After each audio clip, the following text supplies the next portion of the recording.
इस दौर में देश में जो कुछ चल रहा है वो इसके भविष्य के लिए बेहद खतरनाक है।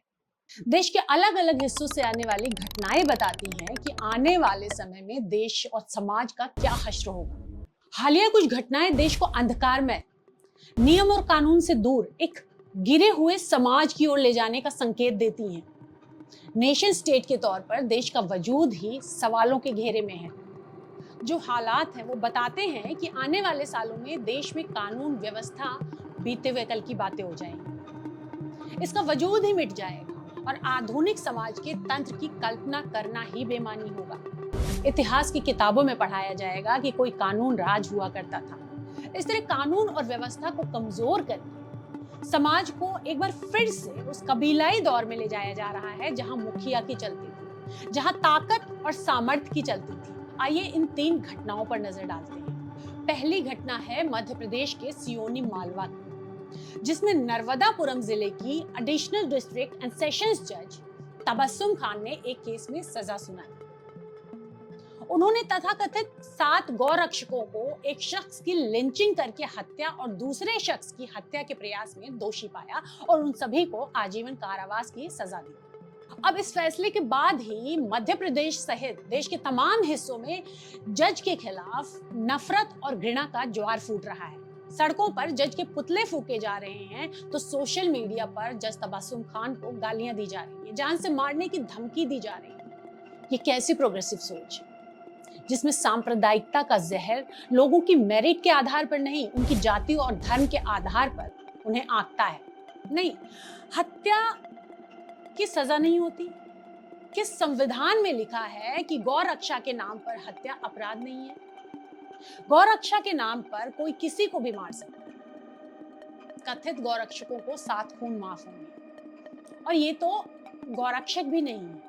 गौरक्षक होने का ढोंग करते हैं, सड़कों पर वसूली करते हैं, वाहनों में जा रहे पशुओं को हथियाने की कोशिश करते हैं। देश में पुलिस है, लॉ एंड ऑर्डर है, तो एक गौरक्षक कानून को अपने हाथ में क्यों लेगा?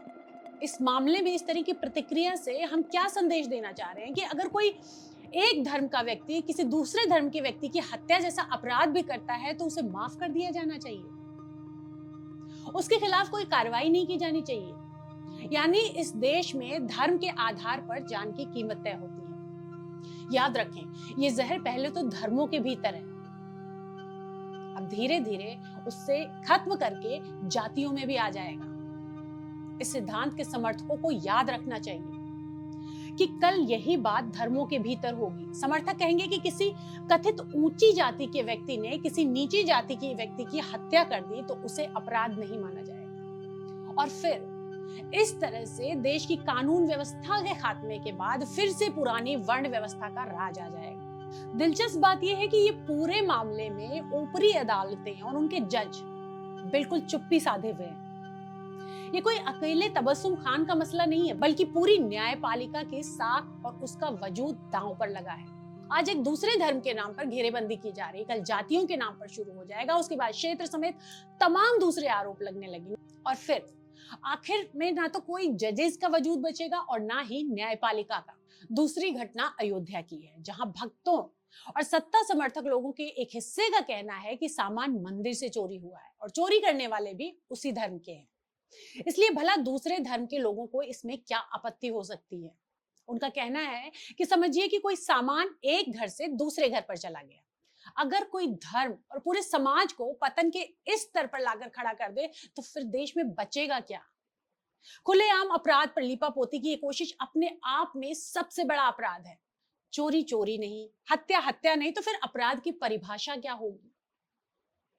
और थोड़ी देर के लिए अगर इस तर्क को मान भी लिया जाए तो इस तरह की लूट का जो एक दौर शुरू होगा उसको रोकना किस तरह से नामुमकिन होगा, इसका अंदाजा लगाया जा सकता है। आपने चोरी को वैधता दे दी, इसका मतलब तो यही हुआ ना कि अगर किसी एक धर्म के व्यक्ति उसी धर्म के किसी व्यक्ति को सरेराह लूट रहा है तो उसमें पुलिस को हस्तक्षेप नहीं करना चाहिए, क्योंकि ये एक धर्म के बीच का मामला है। ऐसे में क्या राज्य रहेगा और क्या राज्य की व्यवस्था? एक तीसरी घटना सामने आई है जिसमें सरकार ने खुद माना था कि पिछले 3 सालों से पेट्रोल और डीजल में एथेनॉल मिलाया जा रहा है और ये प्रयोग आगे आने वाले साल तक चलेगा। इसके प्रमाण मौजूद हैं। लेकिन बावजूद इसके सरकार झूठ बोलने के हद तक आ गई। एक सरकार सोचिए, बयान जारी करती है कि एथेनॉल मिश्रित पेट्रोल यानी कि E20 को लेकर सोशल मीडिया और कुछ मीडिया संस्थानों द्वारा भ्रामक खबरें फैलाई जा रही हैं। अब कोई पूछे कि ये फैसला किसने लिया, इसकी इजाजत किसने दी? एक उपभोक्ता के तौर पर बगैर उसे जानकारी दिए उसके तेल में आप कोई मिलावट कर रहे हैं और उस मिलावट से उसकी गाड़ी भी खराब हो जाने की आशंका है। तो आप इस काम को कैसे कर सकते हैं? उपभोक्ता के तौर पर किसी सामान के इस्तेमाल करने या फिर ना करने का अंतिम अधिकार उसके पास सुरक्षित होता है, उसे कोई छीन नहीं सकता, ना ही कोई सरकार और ना समाज, क्योंकि उपभोक्ता किसी भी चीज को लेने या फिर ना लेने के लिए स्वतंत्र है और उसकी इस स्वतंत्रता को कोई खत्म नहीं कर सकता। लेकिन अगर सरकार ने बगैर उसे बताए ऐसा कुछ किया तो ये बिल्कुल अपराध है और इस मामले में कोर्ट को आगे आना चाहिए और कम से कम नागरिक अधिकारों के रक्षा की जो उसने जिम्मेदारी ली है, कम से कम उसको तो सुनिश्चित करना ही चाहिए और सरकार से पूछना चाहिए कि बगैर उपभोक्ता को बताए गोपनीय तरीके से वो ये फैसला कैसे कर सकते हैं। अगर उसने ये फैसला लिया तो ये न केवल संविधान के नियमों के खिलाफ है, बल्कि एक राष्ट्र राज्य के तौर पर नागरिकों के प्रति निभाए जाने वाले न्यूनतम कर्तव्यों से भी मुंह मोड़ना है। ये तीनों घटनाएं देखने में अलग अलग लग रही हैं, लेकिन सभी में जिसको ध्वस्त किया जा रहा है वो है देश, समाज और कानून व्यवस्था का वजूद। उसके पूरे अस्तित्व को ही दरकिनार कर समाज को उस ओर ले जाया जा रहा है जहां होने के नाम पर केवल अराजकता होगी। ना कॉन्स्टिट्यूशन होगा, ना पार्लियामेंट होगा और ना ही न्यायपालिका। अगर कुछ होगा तो एक डिक्टेटर या राजा और दूसरी तरफ होगी उसकी प्रजा। सोचिए, हम देश को किस ओर ले जाना चाहते हैं? एक डिक्टेटरशिप की ओर या एक अच्छी और स्वस्थ डेमोक्रेसी की ओर?